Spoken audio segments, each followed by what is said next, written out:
Hey, what's up guys? So today, UVI has announced Percussion Factory 2, and this one in particular is more focused on electronic, which I think is really cool, and I want to dig into what's new in this video. Okay, so taking a look at the actual information for Percussion Factory 2, it says it delivers even more with an all-new collection of 386 electronic and 281 Foley percussion sources, an expanded preset library, enhanced effects, and an all-new dark mode UI. So that's the new things as far as the percussion goes, and it's actually 1,600 percussion sounds and 10,000 samples overall. And then all the usual benefits that you get with Percussion Factory 1. So 8 fully featured parts, each with deep sounding shaping controls, 800 plus presets and 6,000 sequences from modern production to regional traditions, intelligent sequence generation and part mutation. You can transform patterns and grooves in real time. So all the things you would expect with Percussion Factory 1, updated now with a more electronic focus, which I actually dig. And then as far as the price goes, right now they have an intro offer until July 21st, which is for $89 you can get it, the full thing. And then owners of Percussion Factory 1 and Sonic Bundle owners can get it for $49, and Sonic Bundle owners will also receive a voucher for an additional $10 off, which is cool. Okay, so that is what is new inside Percussion Factory 2. Now I know I've seen people on Facebook say they wish it was more of an update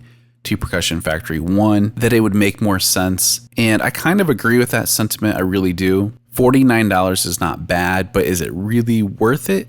That's going to be for each person to decide, but I do like the changes that they've made with this, and I appreciate how they've made Percussion Factory even better. Okay, so I have Percussion Factory 2 pulled up in a track that I've created inside of Logic Pro. And right away you can see this updated dark UI, which I appreciate. I really like when companies update existing and old plugins and new plugins to have a more dark UI focus. It just makes more sense for so many bedroom producers and people in the studio in dark environments to have a dark UI. It just looks great and it's more functional than having a blasting white or light UI to work with all day. It's so much easier on the eyes. So this is Percussion Factory 2. If you tap into the browser here at the top, using either UVI Workstation or Falcon, you can actually go in and they have all of these percussion presets tagged. You can simply click on Percussion Factory 2, Percussion, and then if you want the electronic kits that come with Percussion Factory 2, just click Electronic Kit, and you can hear a plethora of electronic focused presets.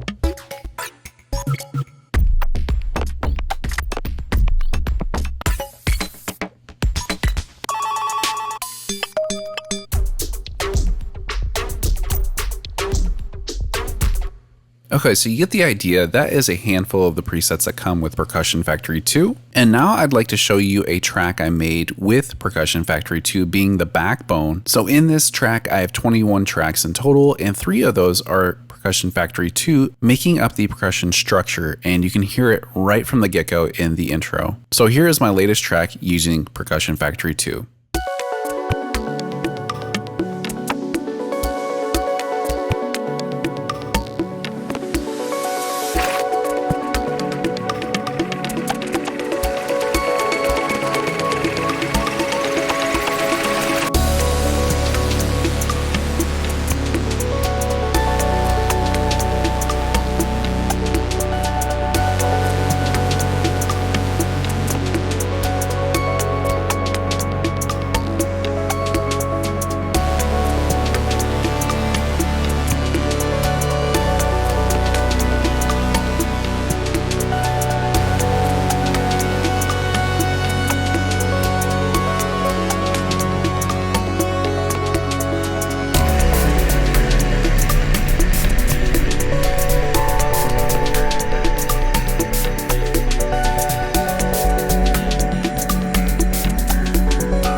So that's the track I made, and I'm really thrilled with how it turned out. I was actually pretty surprised when I started messing around with Percussion Factory 2 how inspiring I found the electronic focus to be right off the bat. But like I said, I just used 3 instances of it here, and if I just solo these 3 out and hear exactly what it was that I was inspired by, and then I paired this with Omnisphere here, which is this arpeggio, and this is what it sounds like for the original idea I came up with building around Percussion Factory 2.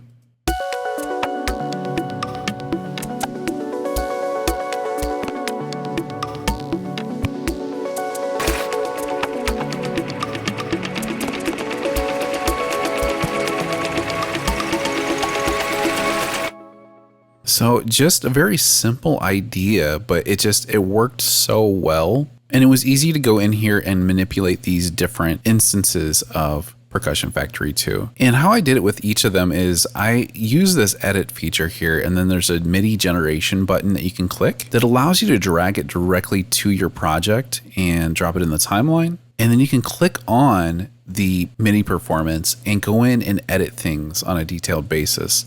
So I'm just going to delete this one here, but that's what I did for each and every one of these. And as you can see, I really did customize the performance because there's a lot of these different lanes for the individual hits that I've muted out and customized to fit my piece. So it's just nice that you have that option to generate any instance of Percussion Factory 2's MIDI files, drag it directly to your project, and then get to editing it on an individual note by note basis, getting rid of the percussion parts that you don't really care for, that don't really fit, and keeping what actually sounds good to your ears. Everything else inside of Percussion Factory 2 is pretty much the same. So if you've used Percussion Factory 1 a lot, it's going to be immediately familiar. And then the only other thing that they've added was a couple different effects. Now they've got a grains effect and a Bitcrusher effect. And if I just solo this out, let's mess with it real quick to see what it sounds like.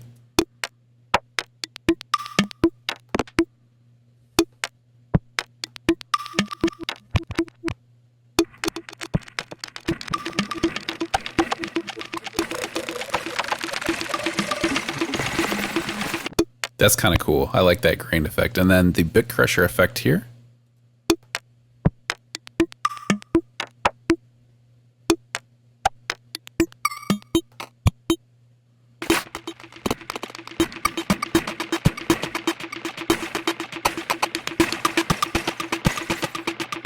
So yeah, I mean, 2 new effects that are very useful for this electronic focus, just making Percussion Factory all the more better. Anyways, guys, that's just a quick look of what's new, what you get with Percussion Factory 2. Like I said, I've really been taking advantage of it, and it has helped me create this entire track of mine that I recently created, and I've been having a lot of fun with it. All right, so if you want to check out Percussion Factory 2, I'm going to leave a link in the description below, as well as in the comments where I pin it. Definitely take a look at the page and check out the upgrade for 49 bucks if you have Percussion Factory 1, and it's something that you think you would actually use. All right, guys, I'll catch you in the next one. Peace.